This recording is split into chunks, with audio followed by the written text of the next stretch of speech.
Olá pessoal, tudo bem com vocês? Estou de volta, vamos dar continuidade aos nossos estudos. Estamos tratando de noções de administração pública e nesse vídeo nós vamos falar sobre as reformas administrativas, tá certo? Bora lá? Tá afim? Então acompanha aí comigo. Vamos nessa. Bom, para a gente começar aqui a nossa conversa, eu trouxe para vocês a respeito da evolução e a história das reformas administrativas. A gente vai ter aqui como pontapé inicial a data de 1938. Por quê? Porque nós tivemos um decreto nesse ano, tá? O Decreto-Lei 579, que criou o Departamento Administrativo do Serviço Público, aí chamado de DASP, certo? Vamos lá, vamos recapitular informações de aulas anteriores que vai ajudar você a entender esse processo, beleza?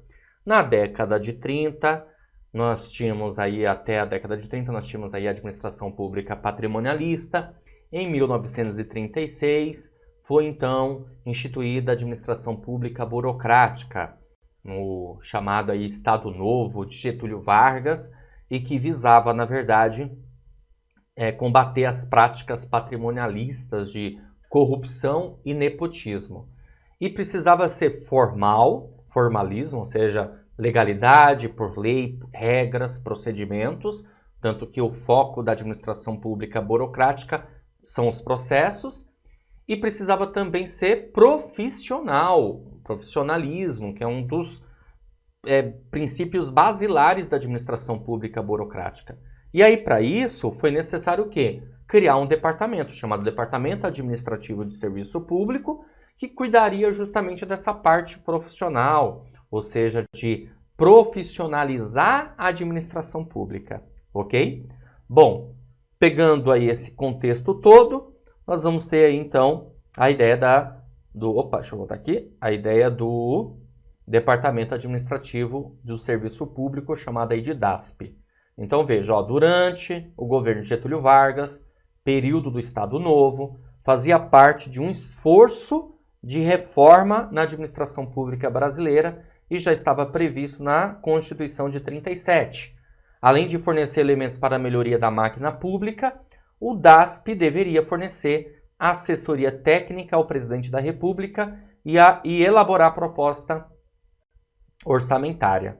E aqui nós temos alguns pontos importantes, né, do DASP. Vamos lá, O estado pormenorizado das repartições, departamentos e estabelecimentos públicos, com o fim de determinar o ponto de vista da economia, eficiência, modificações a serem feitas na organização dos serviços públicos, a sua distribuição, agrupamentos, dotações orçamentárias, condições e processos de trabalho, relações de uns com os outros e com o público. Então a gente vê aqui a ideia de departamentalização, né? De trabalho que vise também se relacionar, os processos, os processos se relacionando, tá bom? Depois, organizar anualmente, de acordo com as instruções do presidente da República, a proposta orçamentária. Olha, você vê que interessante. Aqui já se pensa, já começa a ter aquela preocupação maior com o orçamento público, de que maneira vai ser utilizado, como devem ser as regras, né? Olha a importância do DASP, hein, gente? Beleza? E aí nós temos depois fiscalizar por delegação do presidente da República e na conformidade de suas instruções à execução orçamentária. Então é preciso ter uma fiscalização do orçamento, tá bom? Selecionar os candidatos aos cargos públicos federais, excetuados os das secretarias da Câmara, dos Deputados e do Conselho Federal e do Magistério e da Magistratura. Olha só, selecionar. O que significa a palavra selecionar? A palavra selecionar significa escolha. Escolher é a ideia do profissionalismo. Ao invés de você simplesmente ali colocar qualquer pessoa para fazer coisas que mal conhecem, a ideia é você selecionar, seleção, né? Pensa na palavra seleção, é a escolha, é o processo de escolha do melhor candidato para determinado trabalho, para determinada atividade. Beleza? Legal. E aí nós temos também promover a readaptação e o aperfeiçoamento dos funcionários civis da União, estudar e fixar os padrões e especificações do material para o uso no serviço público. Olha a preocupação aqui, ó, com recursos materiais. Ok? Auxiliar o presidente no exame de projetos de lei submetidos à sanção, inspecionar os serviços públicos, olha a ideia de controle aqui já aparecendo, ok? Apresentar anualmente ao presidente da República relatório pormenorizado dos trabalhos realizados e em andamento. Então aqui a gente deu para ter uma boa ideia, uma boa noção como que foi importante, né? A importância do DASP na administração pública. Então eu quero também que você guarde aí, sem sombra de dúvidas, os pilares da administração pública. Ó, pilares da administração... Não, gente, ficou horrível, peraí. Vamos lá, agora sim. Ó, pilares da administração pública burocrática. Beleza? Guarda aí. Tá? Aí nós vamos ter como pilar o quê? O formalismo, regras, leis, procedimentos.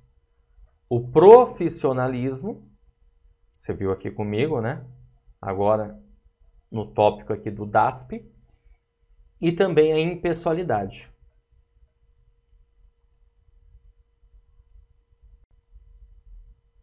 Beleza? Esses são os pilares da administração pública burocrática. Legal, gente, vamos dar continuidade. Ó, aí você deve estar pensando, pô, então é um negócio bacana, legal, funcionou bem? Funcionou, até no início funcionou bem, mas como qualquer outra coisa, depois isso vai criando aí uma entropia, né, que é uma espécie de, a palavra entropia, envelhecimento, então é preciso renovar, fazer algo novo. Então, o que acontece? Nós tivemos a reforma administrativa aí na década de 30 e depois nós tivemos uma outra ideia de reforma na década de 60 pelo decreto 200/67, que para muitos é um marco, como se fosse um pontapé inicial da administração pública gerencial. Ainda estávamos em administração pública burocrática, só para deixar claro, tá? Mas para muitos autores, eles entendem como um pontapé inicial da administração gerencial. Beleza? Tudo bem? Por quê? Porque aqui o decreto 200/67 traz uma certa flexibilização da administração, enxerga a administração como uma parte que ela precisa estar antenada em planejamento, em organização, em controle, entendeu? Aqui nós tivemos aí de maneira regulamentada para a criação de empresas públicas, sociedade de economia mista, uma série de situações interessantes aqui. Vamos lá visualizar um pouco desse decreto. Eu não vou trabalhar com ele na íntegra, mas é só para você ter uma ideia, tá? Olha só, decreto 200/67. O poder executivo é exercido pelo presidente da República, auxiliado pelos ministros de Estado. O presidente da República e os ministros de Estado exercem as atribuições de sua competência constitucional, legal e regulamentar com auxílio dos órgãos que compõem a administração federal. O artigo 3º diz que, respeitada a competência constitucional do Poder Legislativo, estabelecida no artigo 46, inciso 2 e 4 da Constituição, o Poder Executivo regulará a estruturação, as atribuições e funcionamento dos órgãos da administração federal. Até aqui nada demais.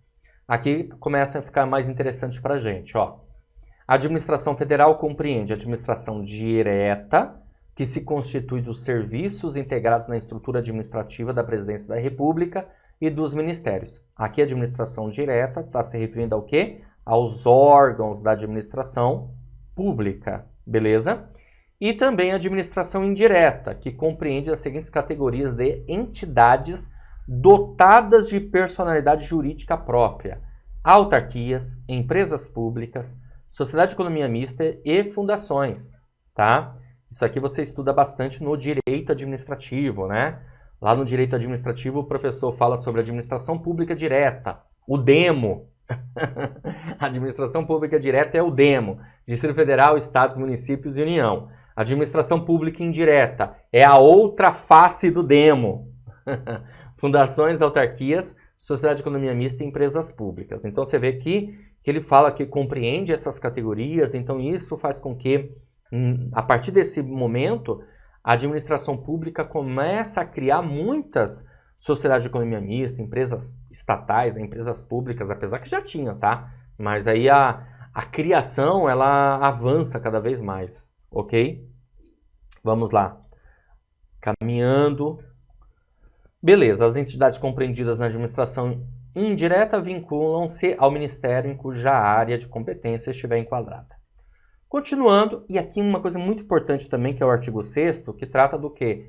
Dos princípios fundamentais da administração federal. Olha só, as atividades da administração federal obedecerão aos seguintes princípios: o planejamento, a coordenação, a descentralização, a delegação de competência e o controle.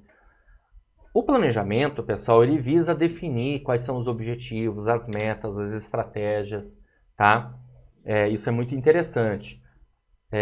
Verificar essas metas e depois, claro, tem que avaliar, que entra o controle. A coordenação significa fazer ajustes, harmonizar o que foi planejado com o que está sendo executado. A descentralização é você descentralizar, é você transferir poder, dar mais autonomia, olha que interessante. Assim como também a delegação. Só que a descentralização está mais voltada a uma transferência definitiva e a delegação está mais voltada para uma transferência ali provisória de competência.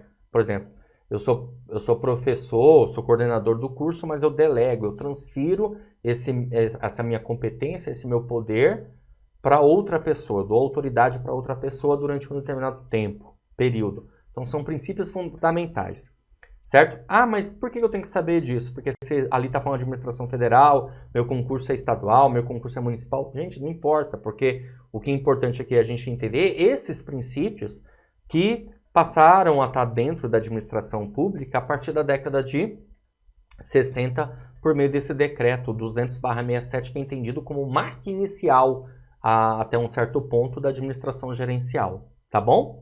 Beleza, vamos continuar. O que mais a gente tem aqui para falar? Vamos ver. Ó, aí nós temos depois o decreto 83.740 de 1979, chamado aí de Programa Nacional de Desburocratização, tá, do governo. Aí muitos vão achar assim, então se é desburocratização, significa então que acabou a burocracia. Não, pelo amor de Deus, não tem nada a ver, tá? Desburocratizar é você simplificar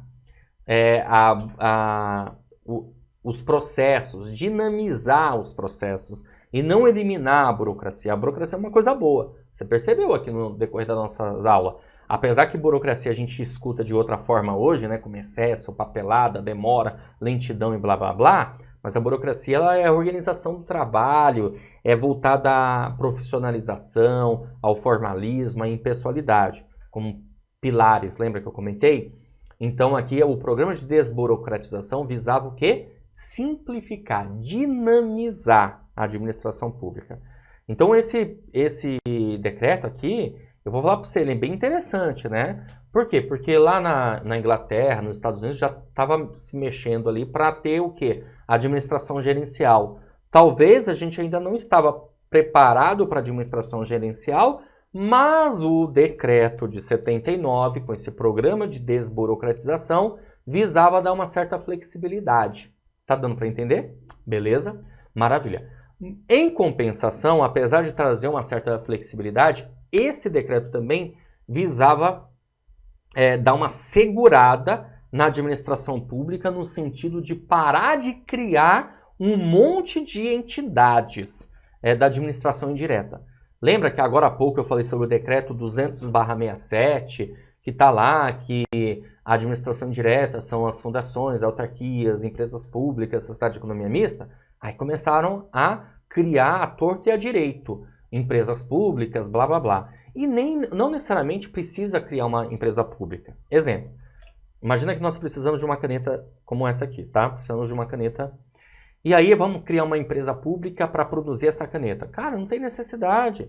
Vê qual a empresa a fábrica que produz esse tipo de caneta e faz um contrato ali administrativo, faz um processo de licitação e compra dessa empresa, sai mais barato para a administração pública. Porque para pensar, vamos criar uma empresa pública, vai precisar de sede, de funcionários, de maquinários, de manutenção, fica muito oneroso, então não dá para ficar criando. Então esse programa também ele vem com o intuito de dar uma segurada. Opa, vamos parar com isso? De ficar criando empresas públicas, sociedade de economia mista, sem necessidade, à torta e à direito? Olha só, visualiza isso aqui comigo para você entender. Eu coloquei aqui alguns artigos, também não coloquei todos, é só alguns para a gente ter, obviamente, uma noção, tá? Então o artigo 1º diz assim, ó. Fica instituído o Programa Nacional de Desburocratização, destinado a dinamizar e simplificar o funcionamento da administração pública federal. O programa terá por objetivo construir para a melhoria do atendimento dos usuários do serviço público. Olha só, aqui interessante, ó, melhoria do atendimento ao usuário. Ó, já está pensando aqui já com cabeça de administração gerencial, né? Foco no melhor serviço, na qualidade, certo? Aí depois a gente tem aqui, ó, reduzir a interferência do governo na atividade do cidadão e do empresário e abreviar a solução dos casos em que essa interferência é necessária, mediante a descentralização das decisões, a simplificação do trabalho administrativo e a eliminação de formalidades. Ó, lembra que eu comentei em alguma aula anterior, falei sobre o estado do bem-estar social, né, que é a ideia de que o Estado tem que conduzir, tem que entregar, tem que estar ali na linha de frente. Aqui já começa a pensar assim, não, peraí, vamos reduzir a interferência do Estado e vamos deixar com que as pessoas, o cidadão, o empresário, ele tenha essa autonomia, flexibilidade de criar, de produzir, ok? Interessante. Vamos lá. Continuando, o que mais? Aqui fala, inclusive, ó, de eliminação de formalidades, exigências, né? Agilizar a execução dos programas federais para assegurar o cumprimento dos objetivos. Substituir sempre que praticável o controle prévio pelo eficiente acompanhamento da execução e pelo reforço da fiscalização dirigida para a identificação e correção dos eventuais desvios, fraudes e abusos. Aqui, gente, eu vou ter que abrir uma tela para você entender melhor o contexto. Quando se fala em controle, nós temos 3 tipos, né? O controle a priori,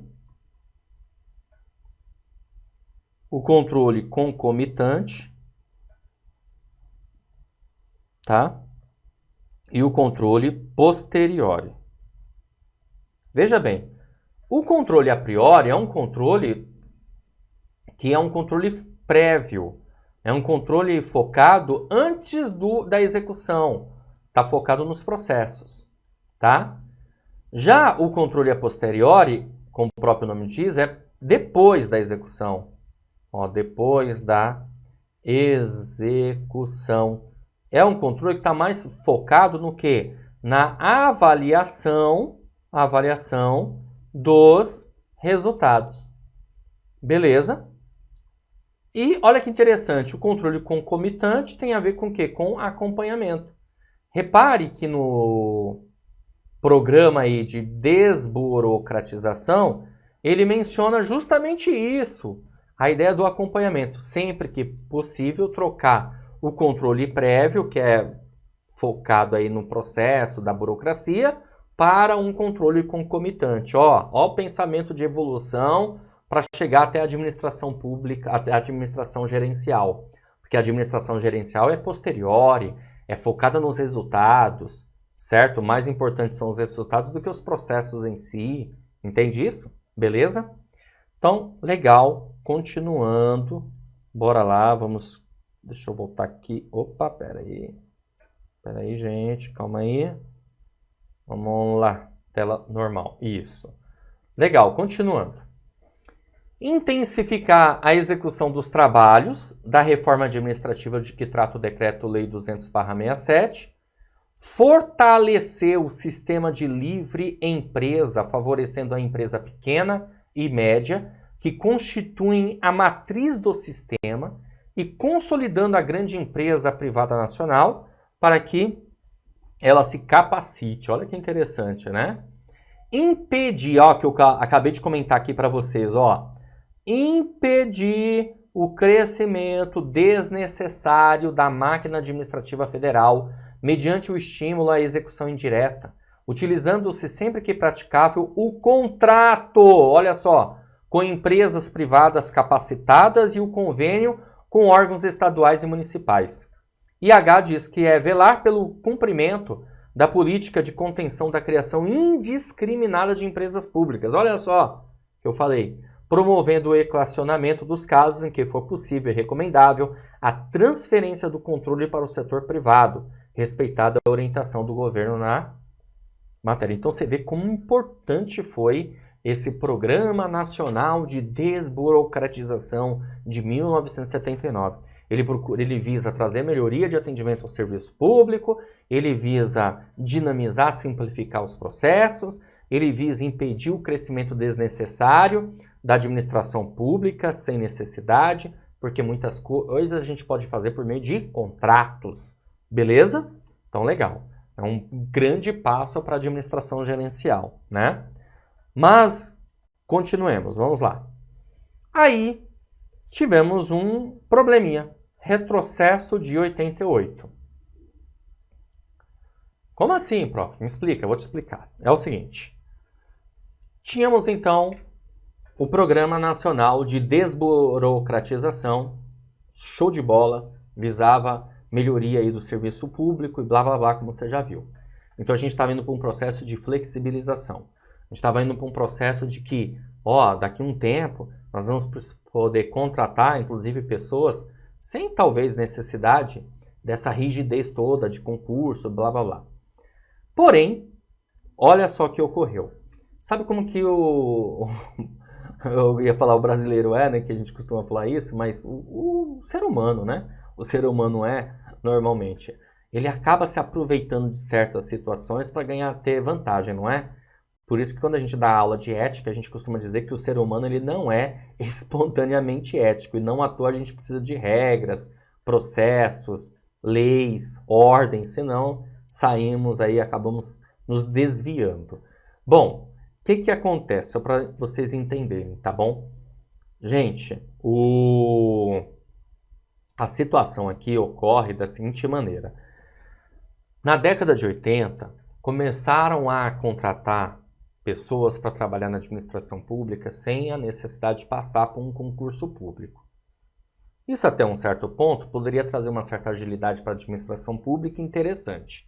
Mas você sabe como que é. O que aconteceu? Tivemos aí um fortalecimento de uma coisa que a gente estava tentando há muito tempo já eliminar, que é o nepotismo, que é a corrupção, o favorecimento, chamado aí de clientelismo, tá? E começaram muita gente ser contratada. O que aconteceu? Em meados da década de 80, essas pessoas ganharam direito da estabilidade, sem passar por uma ideia de concurso público. A Constituição Federal veio e falou, opa, peraí, né? O legislador, vamos colocar aqui uma regrinha para contratação? Como? Concurso público, rigidez, não tem jeito. A gente vai ter que ter o concurso público, as pessoas vão ter que passar por isso. Em alguns casos, né, cargos de comissão não, que aí fica de livre exoneração e nomeação. Por quê? Porque as pessoas que entraram no finalzinho da década de 70, começo da década de 80, acabaram ganhando estabilidade, sem precisar prestar aí necessariamente concurso público. Então, a Constituição de 88, nesse sentido, é entendida como um retrocesso. Retrocesso da flexibilidade que estava acontecendo, desde o decreto 200/67, depois passando pelo programa de desburocratização de 79, e aí depois a gente passa a ter esse retrocesso. Ficou claro? Ó, eu retirei isso aqui do plano diretor da reforma administrativa do Estado, tá? Olha só. As ações rumo a uma administração pública gerencial são, entretanto, paralisadas na transição democrática de 85, que, embora representasse uma grande vitória democrática, teve como um dos seus custos mais surpreendentes o loteamento dos cargos públicos da administração indireta e das delegacias dos ministérios dos estados para os políticos dos partidos vitoriosos. Um novo populismo patrimonialista surgia no país. De outra parte, a alta burocracia passava a ser acusada, principalmente pelas forças conservadoras, de ser a culpada da crise do Estado na medida em que favorecera seu crescimento excessivo, tá? Então, nesse sentido. Então, se cai na sua prova falando que em 88 nós tivemos o retrocesso, tá certo. Beleza? Legal. Aí chegamos em 1995, né? Tivemos aí um plano diretor da reforma administrativa do aparelho do Estado, certo? Criando assim, então, a administração, instituindo, né? Não criando, instituindo a administração gerencial no país. Ó, a reforma do aparelho do Estado no Brasil significa fundamentalmente a introdução na administração pública da cultura e das técnicas gerenciais modernas. Por isso que a gente fala assim, quando cai na sua prova, falando um modelo contemporâneo, certinho. O modelo gerencial tornou-se a realidade no mundo desenvolvido quando, através da definição clara dos objetivos para cada unidade da administração, da descentralização, da mudança de estruturas organizacionais, da adoção de valores e dos comportamentos modernos, revelou-se mais capaz de promover o aumento da qualidade e da eficiência dos serviços sociais, tá?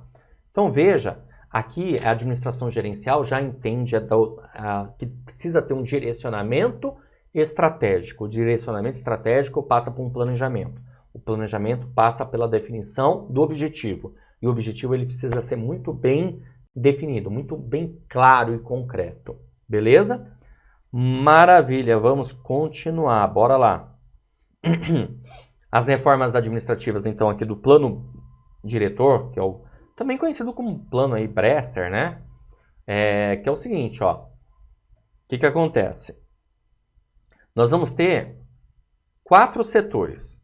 O primeiro, chamado de núcleo estratégico, onde você tem ali o legislativo, o judiciário, a presidência, a cúpula dos ministérios. Isso é totalmente estatal, tá? E é mediano, né? Ou seja, você tem uma parte que é burocrática e uma parte que é gerencial. Porque não dá para pensar só de maneira gerencial, tem que ser burocrático, com formalismo, impessoalidade, essa situação toda. Aí nós temos atividades exclusivas, segundo setor. As atividades exclusivas que só o Estado pode fazer, então ele é totalmente estatal. Regulamentação, fiscalização, fomento, segurança pública, seguridade social básica, tá? E tem que ser gerencial. É estatal, mas é gerencial. E temos o terceiro setor, que são os serviços não exclusivos, como universidades, hospitais, centro de pesquisa, museus. Aqui nesse caso a gente pode ter a publicização, beleza? Que é você fazer uma parceria, né? Uma parceria, ok? Você ter ali uma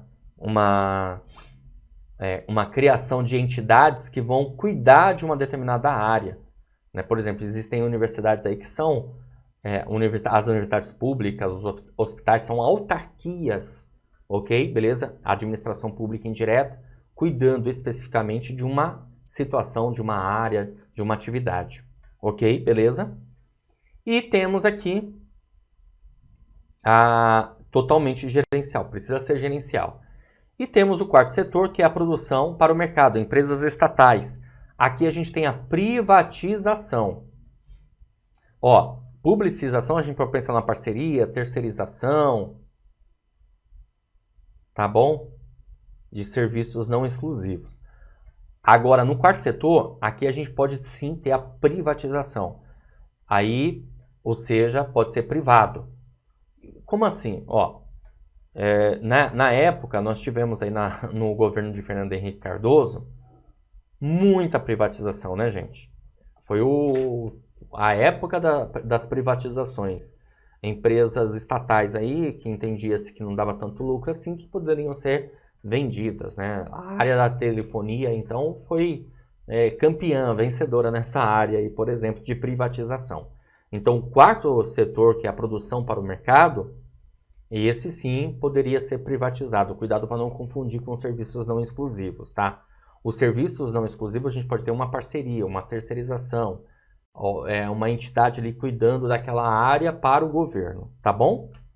E esses todos aqui são gerenciais, precisam ter essa coisa do gerencialismo, né, do foco no cidadão, no cliente, de atender às necessidades, às expectativas. Beleza? Maravilha, vamos continuar. Temos uma questãozinha aqui para resolver. Vamos lá. Podendo ser identificada como uma perspectiva inovadora de compreensão, análise e abordagem dos problemas da administração pública com base no empirismo e na aplicação... essa questão aqui eu já resolvi, eu acho. E na aplicação de valores de eficácia e eficiência em seu funcionamento, a nova gestão pública propõe um modelo administrativo dotado das seguintes características, vírgula, exceto. Então nós temos que marcar uma que não tem nada a ver com característica de nova gestão pública. Tem a ver com direcionamento estratégico a nova gestão pública? Claro que tem. Comentei isso agora há pouco.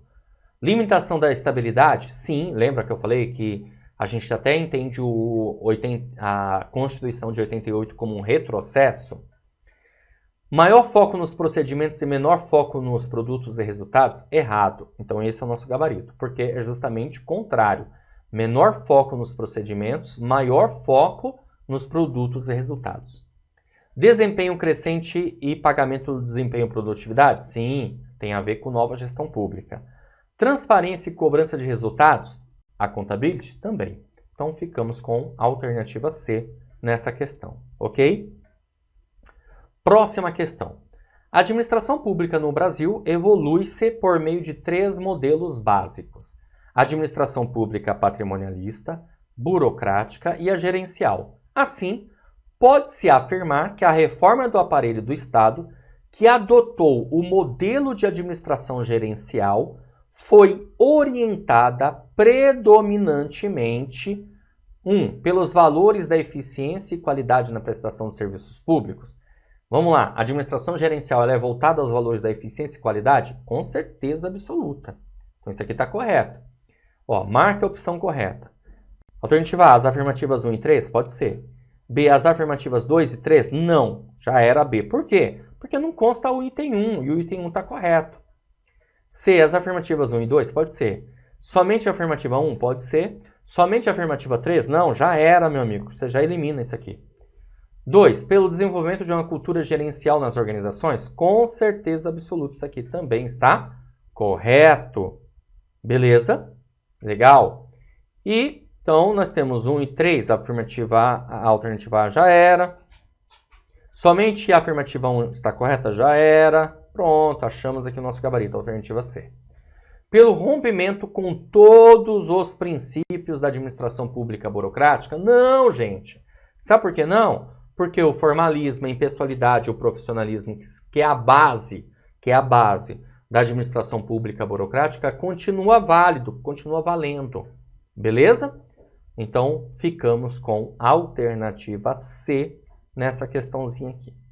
Bora continuar, vamos lá.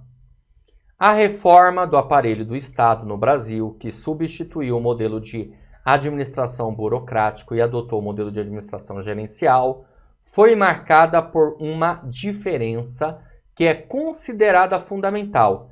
Essa diferença fundamental está, vamos lá, o modelo, a reforma do aparelho no Brasil que substituiu o modelo de administração burocrático e adotou o modelo gerencial. Então a gente está pensando no modelo gerencial. Qual que é a diferença fundamental? A alternativa A, na forma de controle que deixa de se basear nos resultados para focar nos processos? Não, gente, é justamente o contrário. A administração gerencial foca nos resultados e a administração burocrática foca nos processos. E aqui está falando que deixa de se basear nos resultados da administração gerencial. Está errado. B, na forma de controle, que deixa de basear-se nos processos para focar nos resultados. Opa! Exatamente isso. Alternativa B é o gabarito aqui da nossa questão, tá?